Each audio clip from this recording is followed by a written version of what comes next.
120 million naira Kenya fa allegedly maka na anwa evangelist Ebuka goro ndị Ngor-Okpala bụ nke na-eso okwu right now ngwa bịa ka ihe na-efe kọmishọn na-afụ maka na n'Imo steeti ife okwuru ị ga-esizie ya iwe mara ndị nke na-achọ okwu maka na vidiyo nwa mgbe ọ na-etrend asị m na m amara ekwu okwu until evangelist Ebuka emegide wee respond bịa ka ịnụ update ka ife niile si wee gaa onye enyere ego onye a na-enyere ego wede m enyere ndị Ngor-Okpala ego wede m enyerefe ego wede ị ga-esizie ya iwe mara onye na-eme gị onye nke na-achọ okwu biko share vidiyo mee ka ọ gaa viral maka ndị Ngor-Okpala si na fa mara ekwe na Ebuka ga-akwara ngwongwo wee pụọ ka arapụ gị ka ime gịnị ka ị ga-edi vidiyo. The first falsehood I wish to answer is, what is the size of land acquired by Imo State government at Mbishi, Ngor-Okpala? Incidentally, by geographical accident, I'm a native of Mbishi. So I think I should be the last person to be seen to work against the interest of my kinsmen if things were not right. But in this case, everything is all right. Now, Mbishi is made up of the following autonomous communities. Eziama, where I hail from. Eziama is made up of 23 villages. And as of today, we have 4 autonomous communities. In Eziama, ancient kingdom of the 4 autonomous communities, I am the traditional prime minister. I am next in traditional ranking to the traditional ruler of my community. Sitting by my side is the chairman of Arizona Council of Traditional Rulers, chairman of Ngor-Okpala Council of Traditional Rulers, retired top-class engineer of the oil field, Engineer fr0m is here. As I go on with this, you will hear the role he had played because we had taken this matter even before the traditional authority.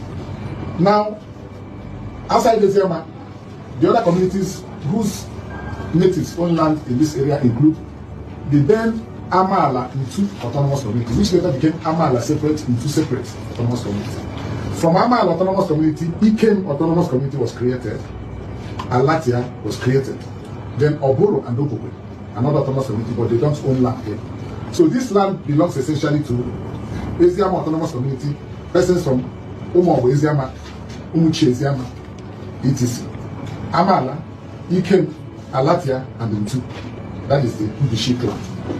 Mbishi clan is in the south of Ngor-Okpala. The land in issue was acquired in 2003 by Imo State government under the administration of His Excellency Chief Achikudema as governor. The acquisition was for 2,000 hectares of land. The 2,000 hectares of land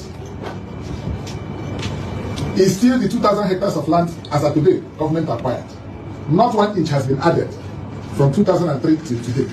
Not 1 inch. So it is a clear case of falsehood to allege that the government acquired 30,000 hectares of land. By the way, 30,000 hectares of land is almost the whole Ngor-Okpala local government area. The Surveyor General of the State, Surveyor Odedeko Zodima, is here. He did the perimeter revalidation for us.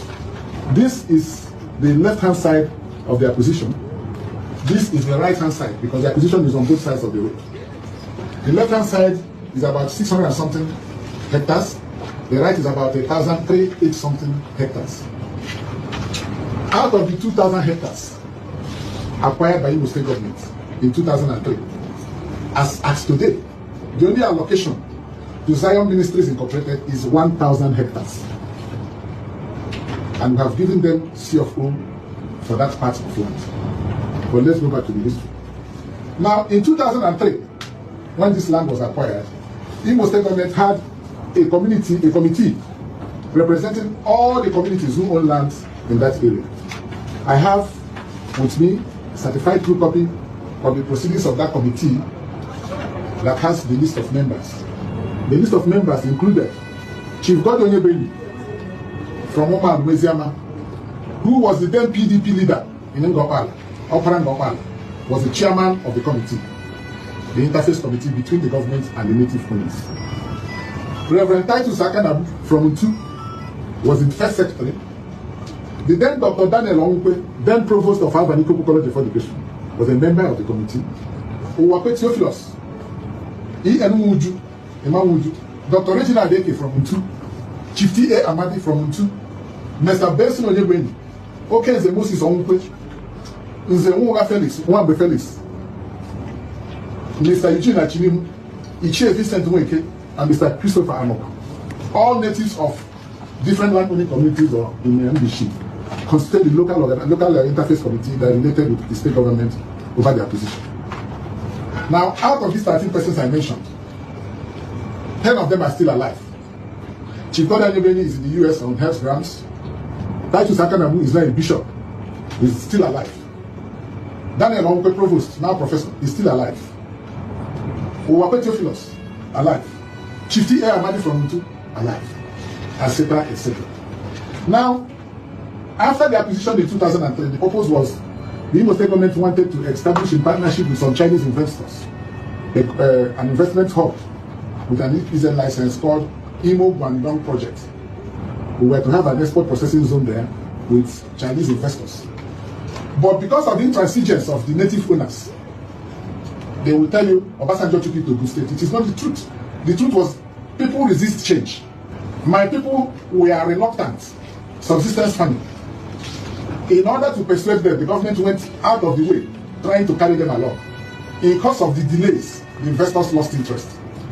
But before then, the state government had perfected the acquisition by gazette, paid compensation more than 2/3 them, issued a certificate of occupancy in favor of the Imo Guangdong project, which was a multipurpose vehicle between the Imo State government and the Chinese investors. That is the truth. So when the CFO was issued, the government took over possession. Like you know, when government has not started building structures, you still allow the natives to farm the land. That is why I ask my people, some of you went there this morning, you have seen how close it is to habitation. How come nobody from Umbishi built one building, erected one fence on that 2,000 hectares of land? Nobody did so because we all know it's government land. In my place, we call it Chinese village. We all know it's government land.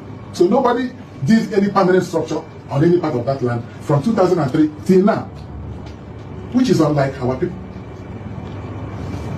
So when the project failed, Governor Chikudemwa's tenure ended. His Excellency Owelerocha Sokwacha became governor. No, Ike Hakim was governor for 4 years. Still wanted to pursue the Chinese investment, which didn't work. When Governor Okorocha took over, what Governor Hakim wanted to do there was an integrated agricultural business, which didn't take off till he left. When Governor Okorocha came on board, Governor Okorocha revoked the CFO granted in favor of the Guangdong project and gave a CFO for another multi-purpose vehicle established between Imo State government and Chelsea Group. They called it Imo Chelsea Limited. Imo Chelsea Limited was to get an EPZ license, that is Export Processing Zone license, for integrated agricultural development. From the time he was governor till 2020, the project did not take off because they could not secure an EPZ license.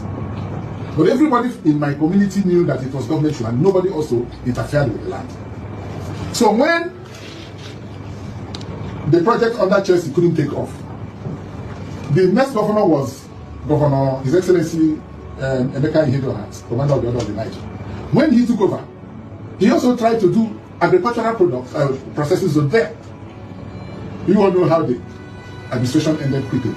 Before His Excellency the Civil Senator Zodima took over, 15th of January 2020. When we took over, the governor received so many applications of persons interested in investing in Imo, in that land.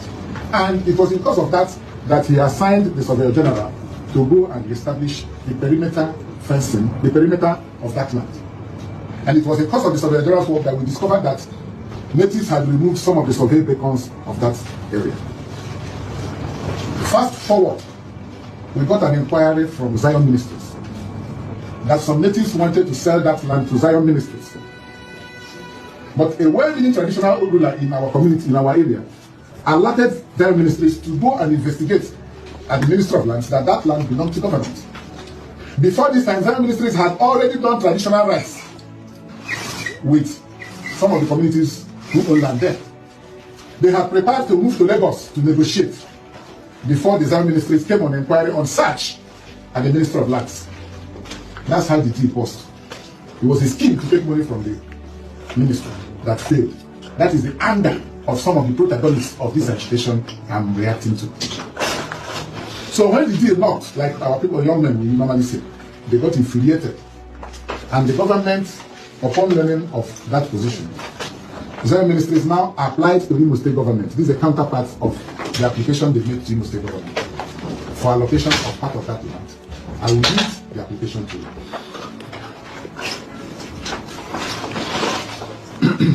We write for land allocation at Ngor-Okpala local government area for Zion Prayer Management Outreach, a non-denominational prayer ministry fully registered in Nigeria. Is a list of projects the ministry is bringing to Ngor-Okpala, Imo State.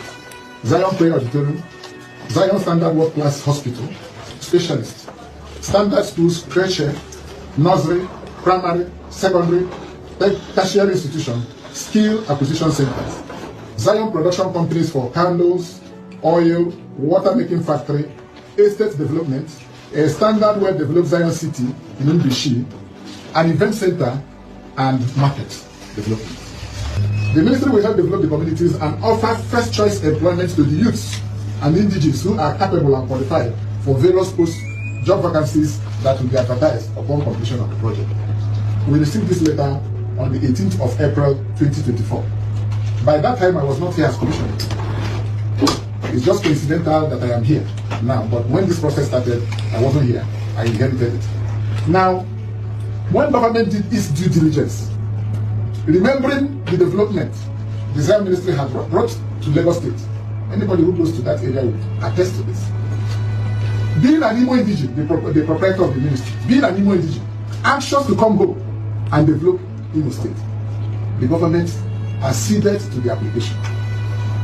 Upon due process and all diligence, the government considered them fit. But before doing that, the Chelsea business, which was a partnership with Imo State government and Chelsea Group, having failed for the better part of 10, 11 years without takeoff, the state government first and foremost revoked the CFO, the Project Administration granted to Imo Chelsea Limited. This is the revocation order. The revocation order signed by the governor of Imo State was on the 5th of February 2024. Before Zion Ministry even applied for this land. And everybody knows that under the Land Use Act, when land is acquired by a government for public purpose, it is the government that decides what public purpose it will put the land to. Or when a municipality used to be somebody's farmland, Abuja used to be Wari people's farmland, Lagos used to be some people's farmland. Today everywhere is developed. Why is it different here? Are we going to die in subsistence farming like our great grandparents did? Why would Ngor-Okpala people go to Lagos to look for work when there is opportunity of working at home if our place is developed? That is the spirit behind this matter. To develop our communities. I know accepting change is difficult for some people who are not forward-looking. But when change comes, we must embrace it. Now, after revoking this order, we processed the application for Zion Ministries. And I want to tell you, before this time, going through the records of government, we saw that every compensation agreed upon between the government and the representatives of the communities that Imo State government paid all. I have here